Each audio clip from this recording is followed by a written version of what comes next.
Hi good morning friends, कैसे हैं आप सब। I hope you are fine. Friends, आज आप लोग को स्पोकन इंग्लिश प्रैक्टिस कराने जा रहे हैं फ्रेंड, है ना, based on tense. Okay, spoken English practice करा जा रहा है फ्रेंड, किस पे बेस्ड है? टेंस पे बेस्ड है ना फ्रेंड्स। आप ध्यान से लिंक करेंगे और काफ़ी इजीली आप इंग्लिश बोलने का प्रयास करेंगे फ्रेंड, है ना। आप जब इंग्लिश को लिंक कर लेंगे ना, आप कुछ भी इंग्लिश बोल लेंगे, है ना। कोई भी सेंटेंस जैसा भी रहे, आप इंग्लिश ज़्यादातर बोलने लेंगे फ्रेंड। मैं आपको टेंस और एक्टिव पैसे बता देंगे ना, आप इंग्लिश पढ़ने लिखने बोलने आप सब सीख जाएंगे काफ़ी इजीली, काफ़ी कम समय में, है ना फ्रेंड्स। बस आप मेरे थ्रू आप टेंस और एक्टिव पैसे जरूर पढ़िएगा। क्या लिखा है फ्रेंड्स कि पहले टेंस का परिभाषा क्या होता है, क्या है? किसी काम व दशा की डिग्री को टेंस कहते हैं। किसी काम व दशा की डिग्री को क्या कहते हैं? टेंस कहते हैं, है ना, यानी काल कहते हैं। टेंस के अंदर क्या होता है? काल होता है। एग्जाम्पल लीजिए। पहले टेंस के सेंटेंस कैसा होता है उसको पहचानने का प्रयास करिए। जैसे लिखा हुआ है, वह जाता है, ही गोज, वह जाता है, ही गोज। वह चला गया, ही वेंट, सिंपल पास्ट का बोलता है, ही वेंट, वह चला गया। वह जाएगा, ही विल गो, वह जाएगा। वह जा रहा है, कैसे बोलेंगे? ही इज़ गोइंग, वह जा रहा है। वह जा रहा था, ही वॉज गोइंग, वह जा रहा था। वह जा रहा होगा, कैसे बोलेंगे? He will be going. Friend, ये टेंस पे रिलेटेड सेंटेंस है फ्रेंड।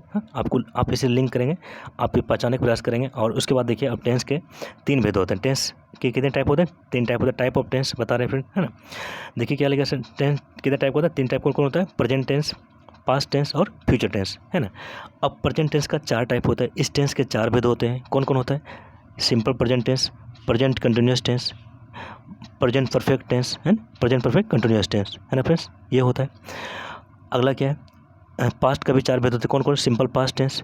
फ्रेंड ध्यान देंगे, ये सिंपल पास्ट टेंस है या प्रेजेंट सिंपल प्रेजेंट टेंस है ना, इसका दूसरा नाम प्रेजेंट इंडेफिनिट टेंस भी है ना। इसको क्या बोल सकते हैं? प्रेजेंट इंडेफिनिट टेंस बोलेंगे या फिर पास्ट इंडेफिनिट टेंस भी बोलेंगे इसे, है ना, नो प्रॉब्लम। इसका 2 नाम है, सिंपल पास्ट टेंस और प्रेजेंट इंडेफिनिट टेंस या पास्ट इंडेफिनिट टेंस, है ना। पहला क्या है? पास्ट का टेंस का पहला टेंस सिंपल पास्ट टेंस या पास्ट इंडेफिनिट टेंस, दूसरा पास्ट कंटिन्यूस टेंस, तीसरा पास्ट परफेक्ट टेंस और चौथा पास्ट परफेक्ट कंटिन्यूस टेंस, है ना। ये डिटेल बताएंगे और आगे आप देखिए कितना टाइप होता है वो सब देखिए। तीनों 4 टाइप का होते हैं। फिर फ्यूचर टेंस का भी 4 टाइप देखिए कौन कौन होता है। सिंपल फ्यूचर टेंस या दूसरा नाम क्या है इसका? फ्यूचर इंडेफिनिट टेंस, दूसरा फ्यूचर कंटिन्यूस टेंस, तीसरा फ्यूचर परफेक्ट टेंस और चौथा फ्यूचर परफेक्ट कंटिन्यूस टेंस, है ना फ्रेंड्स।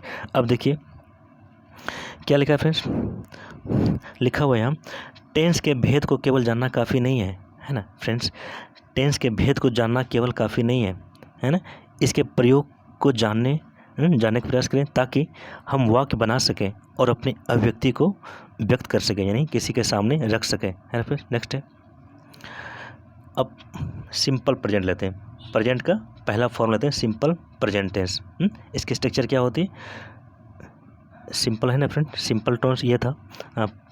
प्रेजेंट टेंस इसका पहला फॉर्म ये था, सिंपल प्रेजेंट टेंस या प्रेजेंट इंडेफिनिट टेंस, है ना। पहला ये था सिंपल प्रेजेंट या प्रेजेंट इंडेफिनिट टेंस, है ना। अब देखिए यहाँ सिंपल प्रेजेंट टेंस या प्रेजेंट इंडेफिनिट टेंस, इसकी स्ट्रक्चर होती है, वर्किंग रूल होती है बनाने का। वर्किंग रूल होता है बनाने का। इसका क्या होता है? सब्जेक्ट प्लस V1 या V5, V1 लीजिए या V5 लीजिए प्लस ऑब्जेक्ट। V1 क्या होता है? गो होता है, प्ले होता है, ये सब V1 हुआ। और V5 क्या होता है? जिसमें S या ES लगाते हैं। ES कहाँ लगाते हैं? जैसे टीच हुआ, टीचेज हो जाएगा V5। जैसे वह पढ़ाती है, सी टीचेज, है ना, V5 लगाते हैं। C थर्ड सब्जेक्ट हुआ, ही सी इट, तब कोई भी नाम रहता है वो थर्ड सब्जेक्ट रहता है। इसके साथ सिंगुलर वर्ब लगेगा, V5 लगेगा। V5 फॉर्म कैसा होता है? पढ़ाना क्या होगा? टीचेज हो जाएगा, TEACHES, टीचेज, वह पढ़ाती है, सी टीचेज, है ना फ्रेंड, ऐसे बोलते हैं इंग्लिश में। नेक्स्ट है, ये कौन सा टेंस था?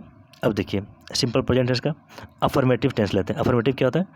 जो साधारण सेंटेंस होता है, जो निगेटिविटी नहीं होता उसमें। अफर्मेटिव टेंस लीजिए, क्या होता है? मैं काम करता हूँ, कैसे इंग्लिश बोलेंगे? आई वर्क, मैं काम करता हूँ। मैं काम नहीं करता हूँ, कैसे बोलेंगे? इन नेगेटिव या मैं काम नहीं करता हूँ। I do not work, I don't work बोलिए या I do not work, I do not work, मैं काम नहीं करता हूँ या आई डोंट वर्क, बात बराबर है फ्रेंड्स, है ना। नेक्स्ट है, इंट्रोगेटिव लीजिए, डू आई वर्क, क्या मैं काम करता हूँ? Do I work. इंट्रोगेटिव क्या हुआ? जो क्वेश्चन पूछा जाता है, इंट्रोगेटिव कुछ पूछा जाता है, डू यू वर्क, क्या तुम काम करते हो? डू आई वर्क, क्या मैं काम करता हूँ। नेक्स्ट है इंट्रोगेटिव नेगेटिव, यानी क्वेश्चन पूछ रहा है और नेगेटिव पूछ रहा है, मतलब क्या मैं काम नहीं करता हूँ, कैसे बोलेंगे? डोंट आई वर्क, क्या मैं काम नहीं करता हूँ। फ्रेंड ध्यान देंगे, जब आप डू और नोट को अलग लिखेंगे तो आपको ऐसे लिखना पड़ेगा, तब डू आई नोट वर्क, है ना। ध्यान देंगे फ्रेंड, जब डोंट को आप अलग अलग करेंगे, सेपरेट करेंगे, डू को अलग नोट को अलग करेंगे, तो आपको नोट यहाँ देना पड़ेगा सब्जेक्ट के बाद, है ना। कहाँ देना पड़ेगा? यहाँ, डू आई नॉट वर्क, ऐसे क्या मैं काम नहीं करता हूँ, डू आई नॉट वर्क, या डोंट आई वर्क, क्या मैं काम नहीं करता हूँ, है ना, जैसे ही बोले बोथ आर करेक्ट, दोनों सही है ना फ्रेंड्स।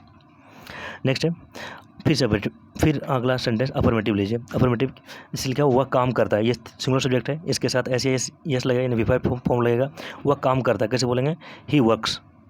वह काम करता है, कैसे बोलेंगे, ही वर्क्स। इसका नेगेटिव लीजिए, वह काम नहीं करता है, ही डजंट वर्क या he does not work. Next है इंट्रोगेटिव लीजिए, क्या वह काम करता है, डज ही वर्क, क्या वह काम करता है। वही क्या वह काम नहीं करता, कैसे बोलेंगे, इसका इंट्रोगेटिव नेगेटिव कैसे बोलेंगे, डजंट ही वर्क या डज ही नॉट वर्क। बात बराबर है फ्रेंड। नेक्स्ट है अब नोट वन। नोट वन क्या होता है, अब ध्यान दीजिए, ध्यान देने योग्य बात है friend. Note one, routine action को व्यक्त करने के लिए, रूटीन एक्शन क्या होता है, जो आप रूटीन बनाते हैं, जो रूटीन के अनुसार आप चलते हैं, रूटीन के अकॉर्डिंग चलते हैं, तो उसे व्यक्त करने के लिए प्रेजेंट इंडेफिनिट टेंस का प्रयोग करते हैं, यानी कि सिंपल प्रेजेंट का प्रयोग करते हैं। जैसे मैं सुबह में 6 बजे उठता हूँ, कैसे बोलेंगे, I get up at 6 o'clock in the morning. Friend ध्यान देंगे, समय के पहले आप 8 का प्रयोग करेंगे, प्रीपोजिशन क्या लगता है, 8 लगता है। जैसे मैं 2 बजे उठता हूँ, कैसे बोलेंगे, I get up at 2 AM या 2 PM, जो भी समय रहे। अब मैं 2 बजे जगता हूँ, कैसे बोलेंगे, I get up at 2 o'clock, मैं 2 बजे जगता हूँ। यहाँ लिखा हूँ मैं सुबह में 6 बजे उठता हूँ, कैसे बोलेंगे, I get up at 6 o'clock, कब, सुबह में, इन द मॉर्निंग, है ना। लेकिन तुम कब जगते हो, बट लेकिन when do you get up. Friend ध्यान देंगे, WH के बाद क्या होता है, डू या डज लगता है, फिर सब्जेक्ट होता है, फिर मेन वर्ब होता है ना। व्हेन WH हुआ, फिर डू या डज लगेंगे, इसके बाद फिर सब्जेक्ट देंगे, है ना, फिर मेन वर्ब देंगे, है ना। When do you get up, लेकिन तुम कब जगते हो, but when do you get up, ऐसे बोलेंगे। नेक्स्ट है मैं प्रतिदिन 5 बजे जग जाती हूँ, कैसे बोलेंगे इसमें, आई गेट अप, मैं जग जाती हूँ एट 5 AM एवरी डे, मैं सुबह 5 बजे जग जाती हूँ। आई गेट अप, ये सिंपल प्रेजेंट है। सिंपल प्रेजेंट क्या होता है, subject plus V1 V5 plus subject, इसमें EJMR नहीं लगता है फ्रेंड। गेट अप वर्ब है, मैं जगता हूँ, मैं जगती हूँ, आई गेट अप।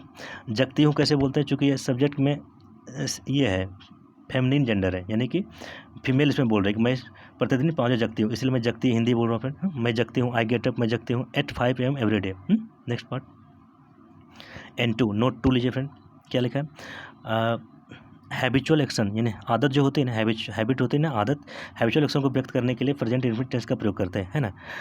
एग्जांपल लीजिए, मैं हमेशा समय पर आता हूँ, इसकी आदत समय पर आने का, मैं हमेशा समय पर आता हूँ, कैसे बोलेंगे, I always come in time, मैं हमेशा समय पर आता हूँ, है ना। नेक्स्ट है लेकिन तुम हमेशा देर से क्यों आते हो, कैसे इंग्लिश बोलेंगे, why do you always come late. आपको बोले थे WH के बाद क्या आता है, डू या डज लगता है। तुम कब पढ़ते हो, व्हेन डू यू रीड, तुम कब पढ़ते हो, व्हेन डू यू रीड, तुम कब पढ़ते हो। WH क्वेश्चन प्लस डू या does plus subject plus verb, है ना, ऐसे लगाते हैं ना। नेक्स्ट में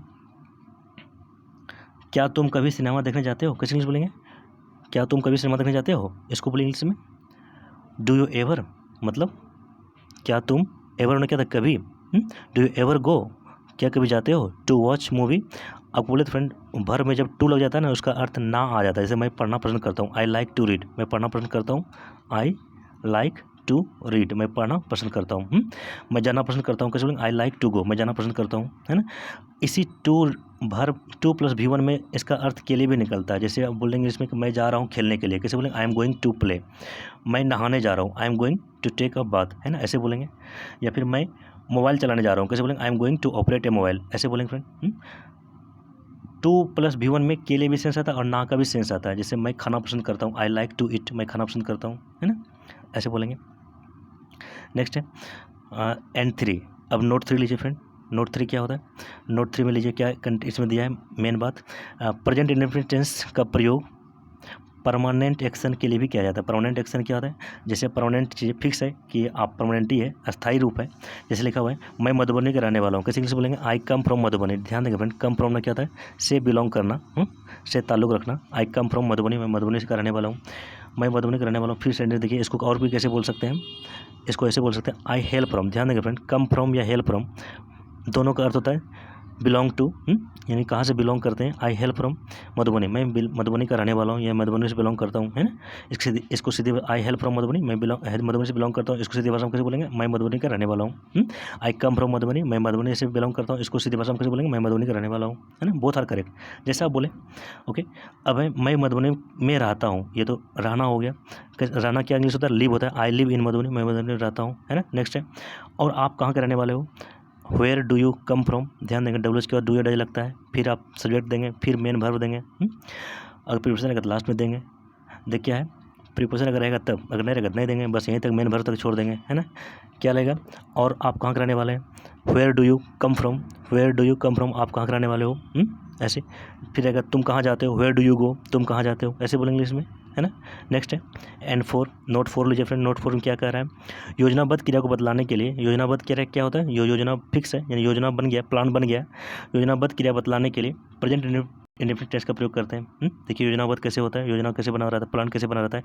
अगले सोमवार को मेरा स्कूल खुलेगा, ये तो फिक्स है भैया, अगले सोमवार को स्कूल खुलेगा ही। माई स्कूल रीओपन्स, रीओपन क्या होता है फ्रेंड, पुनः खुलना। जैसे राइट होता है ना, WRIT, राइट में लिखना, इसमें जो री लगा देंगे ना, पुनः लिखना हो गया। प्ले में खेलना, रीप्ले, पुनः खेलना, है ना, वही लिखा हुआ है। अगले सोमवार मेरा स्कूल खुलेगा, माई स्कूल रीओपन्स, यानी फिर फिक्स था अगले सोमवार को खुलेगा ही, तो वहाँ सिंपल प्रेजेंट का प्रयोग करेंगे। माई स्कूल रीओपन्स नेक्स्ट मंडे, अगले सोमवार को, है ना। तुम्हारा स्कूल कब खुलेगा, कैसे इंग्लिश बोलेंगे इसे, तुम्हारा स्कूल कब खुलेगा, यानी कि वो फिक्स है। ध्यान देंगे फ्रेंड, यहाँ गा गेगी नहीं समझेंगे आप, सिंपल फ्यूचर नहीं समझेंगे। ये जब घटना फिक्स रहे, कोई प्लान फिक्स रहे, यानी योजनाबद्ध रहे, तो उसे सिंपल प्रेजेंट से ही बनाएंगे। जैसे लिखा है तुम्हारा स्कूल कब खुलेगा, when does your school reopen, तुम्हारा स्कूल कब खुलेगा, when does your school reopen, तुम्हारा स्कूल कब खुलेगा। एंड फाइव, नोट फाइव लीजिए friend.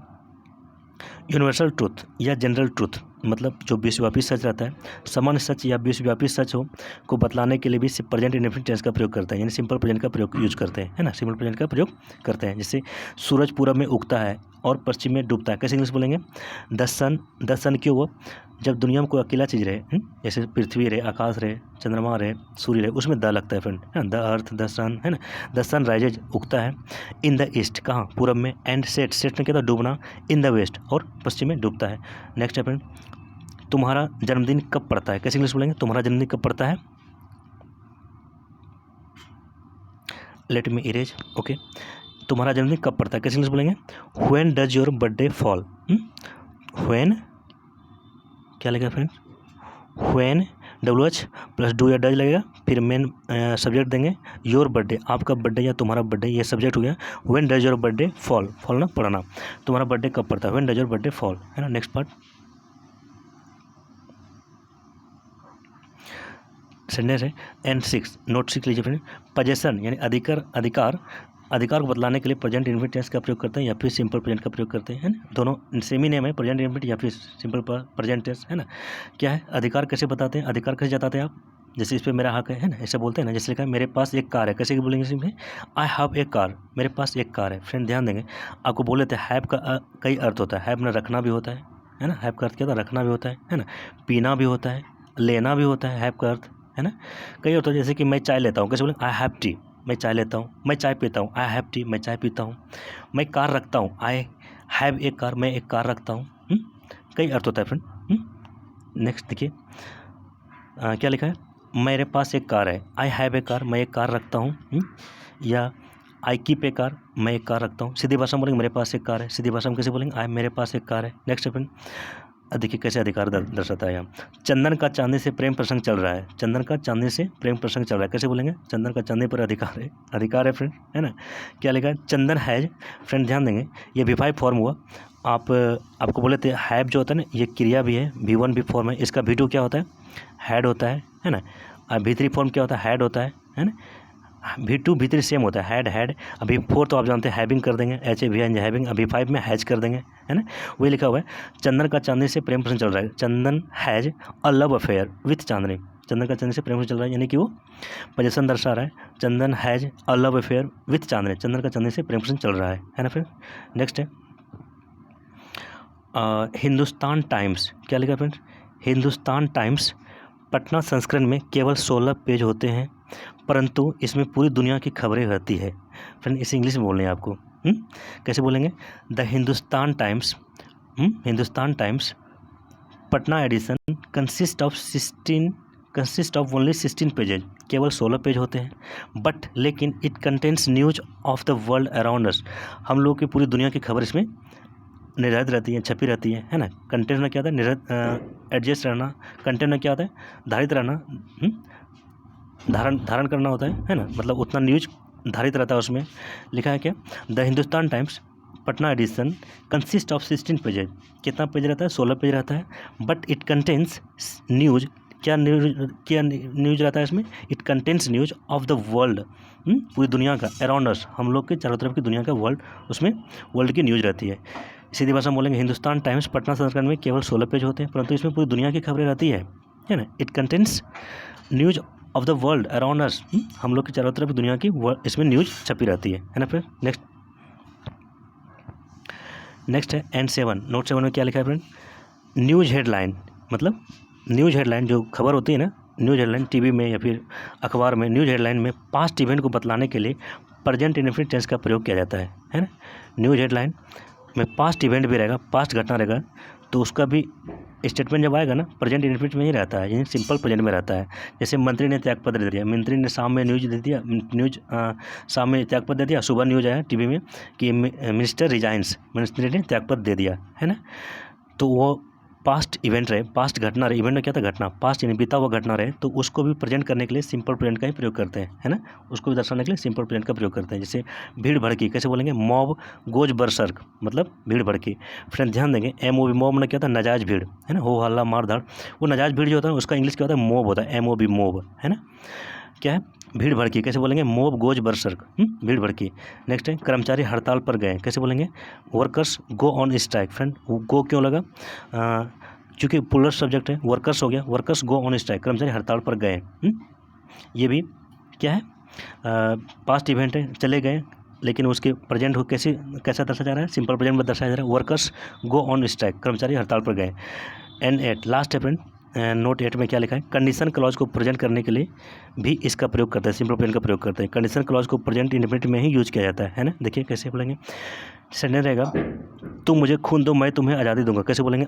If you give me blood, अगर तुम मुझे खून दोगे, I will give you freedom, मैं तुम्हें आज़ादी दूंगा। फ्रेंड ध्यान देंगे, इफ़ के बाद हमेशा आप V1 देंगे, है ना, कभी आप इफ़ के बाद विल नहीं लगाएंगे।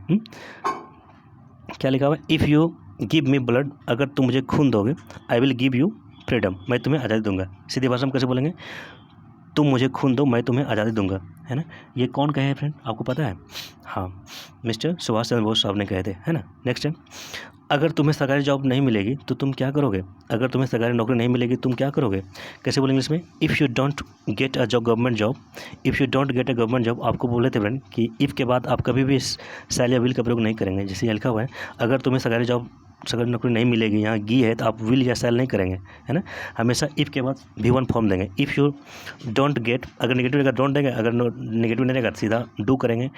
नेगेटिव यहाँ है, तो if you don't get a government job, अगर तुम्हें गवर्नमेंट जॉब नहीं मिलती है, व्हाट विल यू डू, तो तुम क्या करोगे? कैसे बोलेंगे? If you don't get a government job what will you do, अगर तुम्हें सरकारी जॉब नहीं मिलेगी तो तुम क्या करोगे? ओके फ्रेंड्स, आपको समझाने का प्रयास करें फ्रेंड, शायद आप काफ़ी इजीली समझ गए होंगे और इंग्लिश को करने का प्रयास करेंगे फ्रेंड, जिसके थ्रू आप इंग्लिश फ्लुएंटली बोल लेंगे। ओके फ्रेंड, अच्छा लगा कमेंट लिखेंगे friend. Thank you friend, thank you so much.